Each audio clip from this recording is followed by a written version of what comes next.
Halo teman-teman, saya Arini Ma'rifah, founder dari Diary Castle. Sebenarnya nama panjang dari Dedi Arini Castle gitu. Jadi kebetulan nama suami saya Dedi, saya Arini. Lalu saya kebetulan memang agak Cinderella wannabe gitu ya. Jadi tergila-gila dengan Cinderella, jadi ngambil castle-nya itu. Tercetuslah ide untuk bikin nama Diary Castle gitu. Jadi awalnya dulu itu kebetulan saya baru punya anak satu gitu ya, tuh lagi baru lahiran, lagi mau akikahan.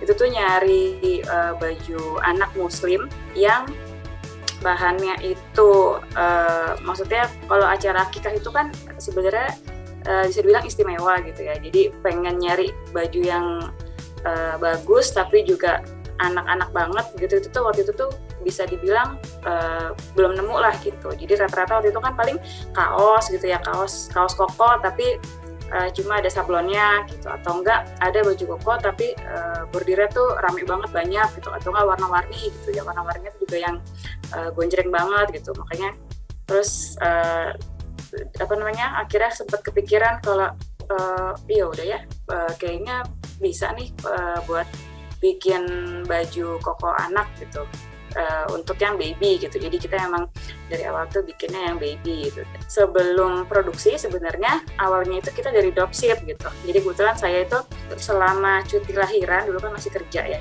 Jadi selama cuti lahiran itu kerjanya kan ya ngasuh anak, terus sambil scroll liatin apa kebutuhan anak gitu ya. Jadi ngeliatin kebetulan nemu nih supplier yang harganya tuh affordable gitu ya, murah-murah lah gitu. Terus kepikiran biasa otak dagangnya jalan gitu ya. Oh ya bisa nih kayaknya dijualin lagi gitu. Akhirnya ya udah mulailah bikin akun Instagram khusus buat jualan. Tuh benar-benar otodidak banget. Jadi benar-benar cari tahu sendiri, kepo sendiri gitu gimana caranya buat jualan di Instagram gitu. Sampai akhirnya dulu tuh masih sempat ada barter iklan gitu ya. Jadi sesama penjual online itu kita barter iklan gitu, supaya follower kita nambah, juga yang saling bisa follow akun-akun yang customer lain gitu kan ya. Gitu dulu tuh masih ngehit banget itu kayak gitu dengan barter iklan. Jadi promosi itu bisa dibilang zero gitu ya. Waktu itu nyari penjahit itu kita muter. Jadi aku tuh muter-muter nyari penjahit di dekat rumah gitu yang emang mau kerjasama. Jadi bang bilangnya tuh yang Mas nih saya jualan online gitu, mau produksi sendiri gitu. Jadi mau nggak kerjasama gitu. Itu tuh ngomong kayak gitu aja tuh udah ditolak duluan gitu. Jadi pas lagi bilang iya nih kebetulan jualan online gitu, mau ngajak kerjasama, itu tuh rata-rata tuh pada nolak gitu. Jadi tapi di satu tukang permak ternyata dia udah biasa juga emang ngejahit full baju gitu ya. Terus pas lagi lihat contoh jahitannya bagus, terus aku minta tolong mau nggak kerjasama gitu kan. Terus ternyata dia mau, dan akhirnya aku minta tolong sampel bikinin satu gitu, dan ternyata dilihat jahitannya tuh emang halus banget gitu ya, kayak semi butik gitu. Jadi emang rapih gitu ya, rapih, kuat gitu. Jadi makanya ya udah Mas, yuk kita kerjasama yuk gitu. Ya alhamdulillah dari penjahit itulah sampai kurang lebih hampir 6-7 tahun ini, 6 tahun ya, 7 tahun, udah hampir mau 7 tahun ini nanti awal 2022 itu masih bersama dengan penjahit yang dari awal kita ngerintis bersama tuh. Jadi dari awal dulu dia cuma ada satu connect sama dia berdua, alhamdulillah sekarang ini kurang lebih sekitar 10 orang ya gitu. Udah bersamai selama kurang lebih 6 tahun ini gitu. Kalau sana yang dibilang couple-planner itu enak yang ini, enggak, pasti tetap akan ada tahapan yang harus kita lalui yang benar-benar harus itu ya, menyamakan visi misi dulu gitu ya. Jadi pas lagi kemarin tuh akhirnya kita bisa ketemu ininya karena emang sampai kita tuh istilahnya ya tes bakat gitu kali ya. Jadi kurang lebih kayak gitu ya. Jadi sampai ya udah kita cek yuk gitu, sebenarnya kita tuh masing-masing kelebihan dan kekurangannya di mana sih gitu. Jadi sampai ke situ gitu, buat biar supaya kita tuh bisa seimbang gitu ya, biar bisa berjalan seiringan gitu, sampai mencarinya tuh seperti itu. Jadi ternyata setelah ikutan tes ya benar gitu. Jadi aku yang tipikal ngegas, suami yang tipikal ngerem gitu. Jadi makanya untuk pembagian tugas itu sebenarnya bisa dibilang bagian promosi, marketing gitu, terus pembinaan mitra yang berhubungan dengan jualan itu aku yang pegang. Tapi kalau misalnya suami itu lebih kayak urusin ke produksi, jadi kayak sama supplier gitu. Jadi urusan perhitungan berapa kain yang dibutuhkan, lalu juga berapa banyak yang harus diproduksi, terus juga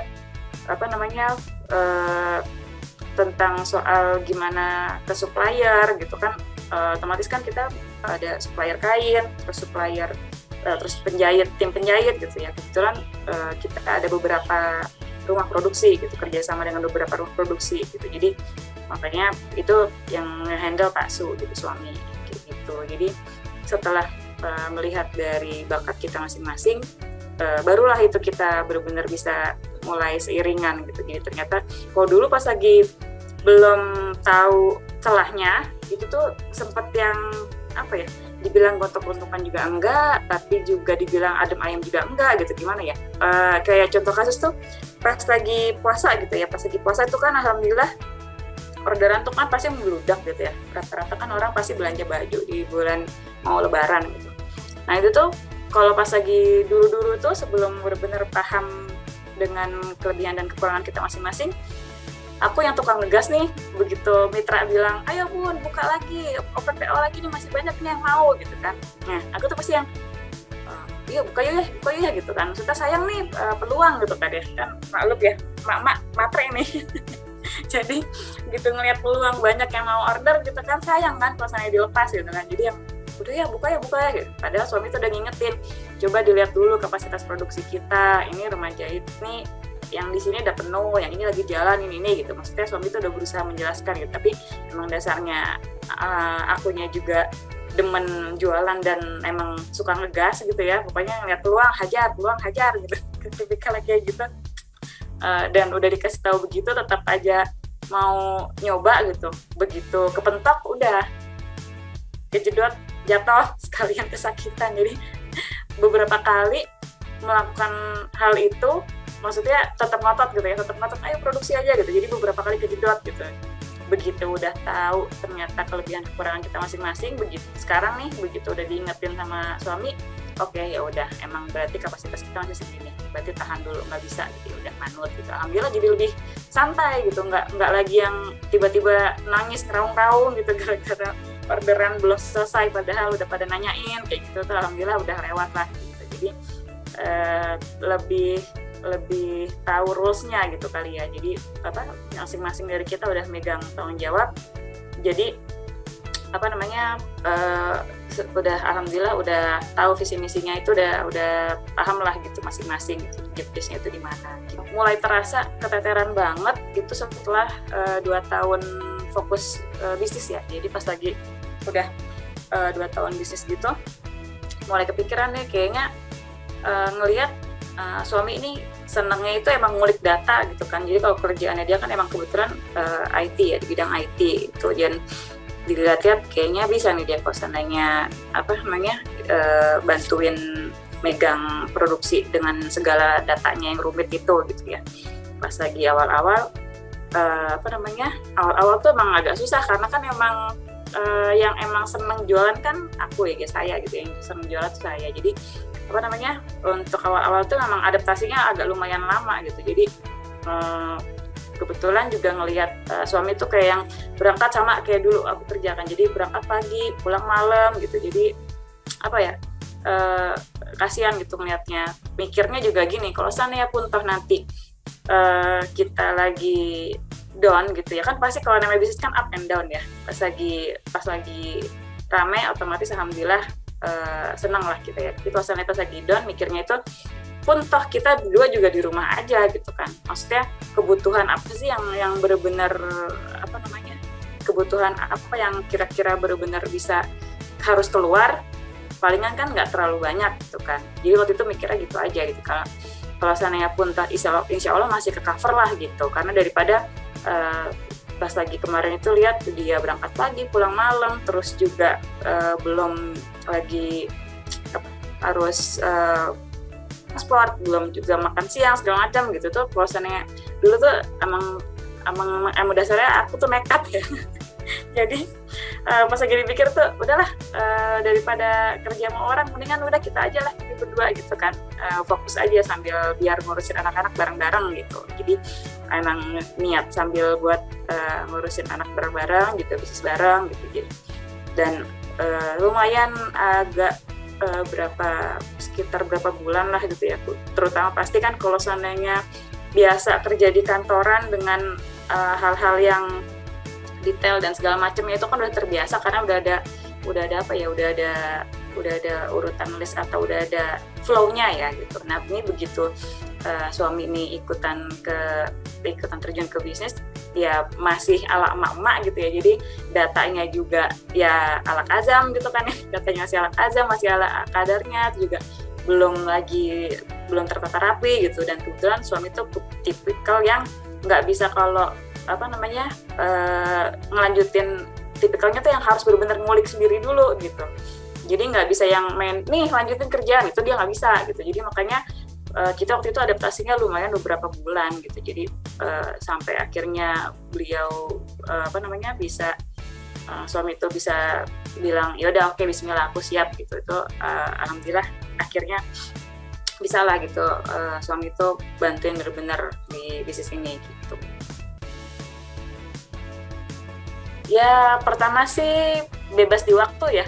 Bebas di waktunya ini bukannya jadi sepanjang hari bisa leha-leha, justru sebenarnya bagaimana sehari-hari ini kita harus bisa memanage waktu dengan baik, ngatur waktu mana harus kerja, mana harus sama anak, mana harus ngurusin rumah, mana harus fokus mikirin planning buat bisnis gitu. Itu tuh menantang banget gitu. Jadi ya kayak tadi gitu ya, kita si baby nih kebetulan masih ada baby, jadi dia masih mau main sama kita, ternyata kitanya harus ngurusin kerjaan gitu, otomatis kerjaannya ngalah dulu gitu. Kalau nggak benar-benar bisa bagi waktu itu udah istilahnya bakalan ya keteteran ya gitu. Jadi makanya bikin kayak list to do, terus juga bikin jadwal kandang waktu gitu tuh kudu banget gitu, wajib gitu.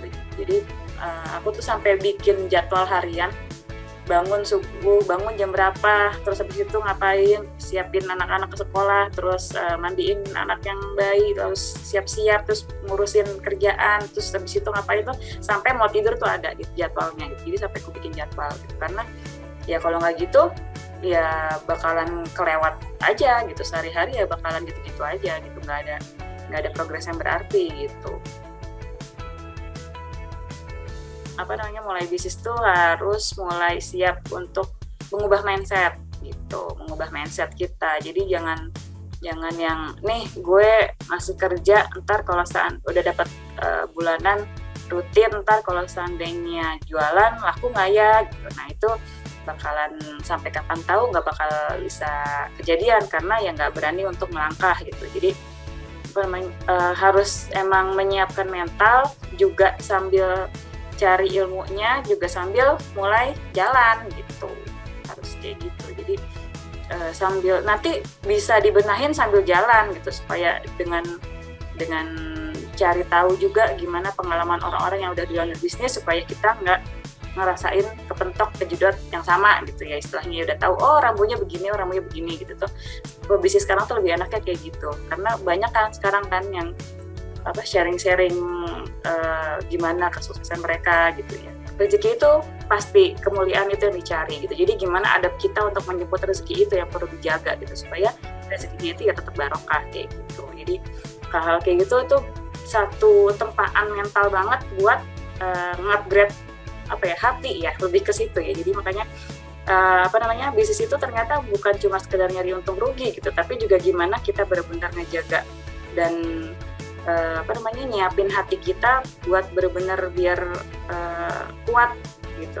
Karena memang ternyata ya ada aja kerikil-kerikil batu yang bikin kesandung gitu, pasti ada aja.